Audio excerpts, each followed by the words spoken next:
स्वरूप है ना। 5 स्वरूप किसको किसको पता है ना, पता है। तो सबसे पहला स्वरूप बाबा ने कहा पहले हमें मन को कहाँ लेकर जाना है, ऊपर परम धाम, कि मैं आत्मा कौन सी हूँ, ज्योतिर्बिंदु स्वरूप, है ना।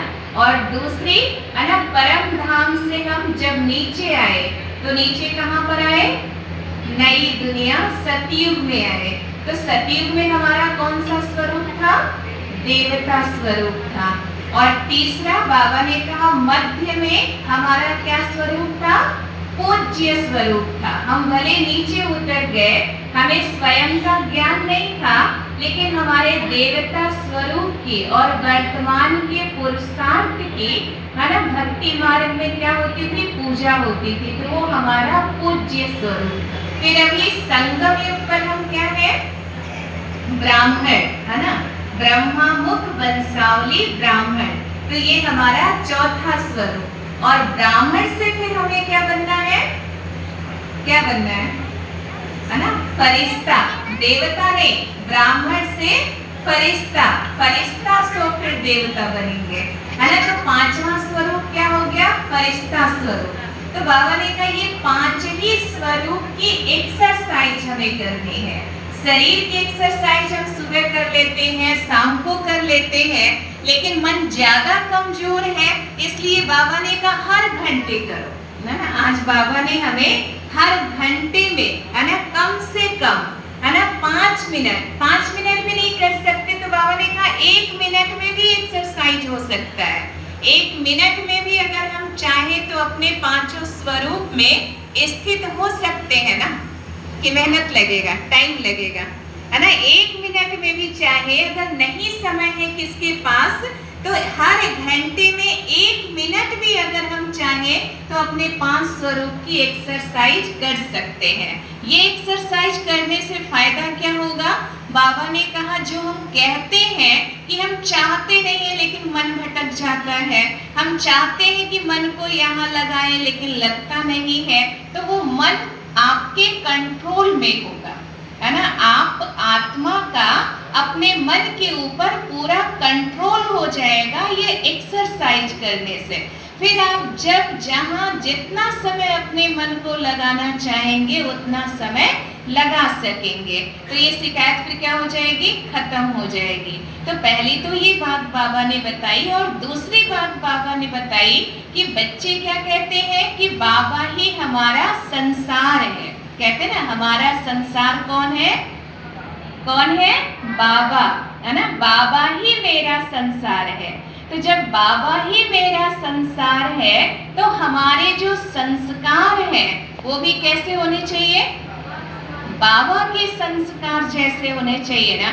संसार बाबा है और संस्कार माया रावण के हो तो वो मेल करेगा, अच्छा लगेगा नहीं ना, दोनों में युद्ध हो जाएगी, है ना। इसलिए जब बाबा ही मेरा संसार है तो अपने संस्कारों को चेक करना है कि हमारे जो संस्कार हैं वो ब्राह्मण पने के संस्कार हैं, देवताई पने के संस्कार हैं, जो बाप के संस्कार है, जो हम बाप की महिमा गाते हैं, तो वही संस्कार, वही गुण, वही विशेषता मुझ आत्मा में भी है या रावण के संस्कार हैं।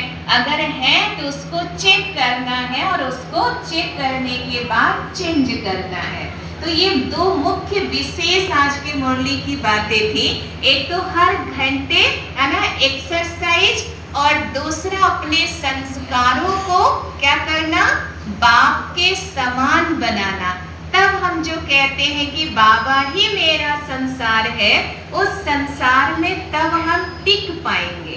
नहीं तो अगर कहना बाबा मेरा संसार है और संस्कार माया रावण के हो तो वो संस्कार फिर कहाँ लेकर जाएगा, रावण की ही दुनिया में लेकर जाएगा।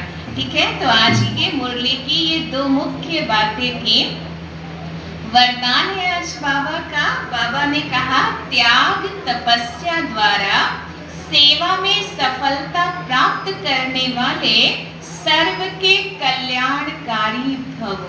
स्पष्टीकरण है, जैसे स्थूल अग्नि दूर से ही अपना अनुभव कराती है ना, ऐसे जैसे आपकी तपस्या और त्याग की झलक दूर से ही सर्व को आकर्षित करे। सेवाधारी के साथ साथ त्यागी, है ना, सेवाधारी तो है लेकिन सेवाधारी के साथ साथ भी क्या चाहिए? त्याग। सेवा के साथ अगर अभिमान जुड़ा हुआ है तो वो सेवा फिर सेवा नहीं है। सेवा तो कर रहे हैं लेकिन उसके साथ साथ मैंपन है, मैंने किया। तो बाबा ने कहा कि सेवा का भी त्याग मैंने नहीं किया। किसने कराया?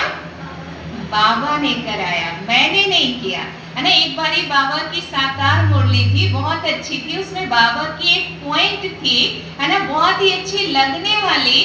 बाबा ने उसमें कहा था, बच्चे तुम सिर्फ याद करने का कर्म करते हो, है ना, याद करने का ही कार्य तुम करते हो, बाकी सारा कार्य फिर कौन करता है?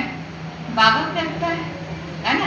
तो सेवा बाबा की है और बाबा ही मुझ आत्मा द्वारा कराने वाला है, इसलिए मैं करता हूँ। इसका भी त्याग सेवा में चाहिए, तब उस सेवा का भाग्य जमा होता है जो पूरा जमा होना चाहिए। तो बाबा ने कहा सेवा सिवाय आत्मिक स्वरूप के और कुछ भी दिखाई ना दे। जो भी संकल्प उठे उसमें हर आत्मा का कल्याण समाया हुआ हो, तब कहेंगे सर्व के कल्याणकारी। स्लोगन है, देह भान से पार जाने के लिए चित्र को न देख चेतन माना आत्मा और चरित्र को देखो। देह भान से ऊपर जाना है तो उसके लिए बाबा ने कहा चित्र माना शरीर को न देखकर उसमें जो चेतन आत्मा है उसको और उसके चरित्र को, मूल संस्कार को देखो। अव्यक्त इशारे हैं, सदा हर्षित रहने के लिए अपनी नेचर को सरल बनाओ और सहनशील बनो। ये आप सभी मास्टर विश्व निर्माता हो, इस स्मृति से निर्माणता का गुण सहज आ जाएगा। और जहाँ निर्माणता अर्थात सरलता नेचुरल रूप में रहेगी, वहाँ अन्य गुण भी ऑटोमेटिकली आ ही जाते हैं। तो सदैव इस स्मृति स्वरूप में स्थित रहकर फिर हर संकल्प व कर्म करो। फिर यह जो भी छोटी छोटी बातें सामना करने के लिए आती हैं, वह ऐसे अनुभव होंगे जैसे कोई बुजुर्ग के आगे छोटे छोटे बच्चे बचपन का खेल करते हैं, उनका उन्हें कोई असर नहीं होता। अच्छा, ओम शांति।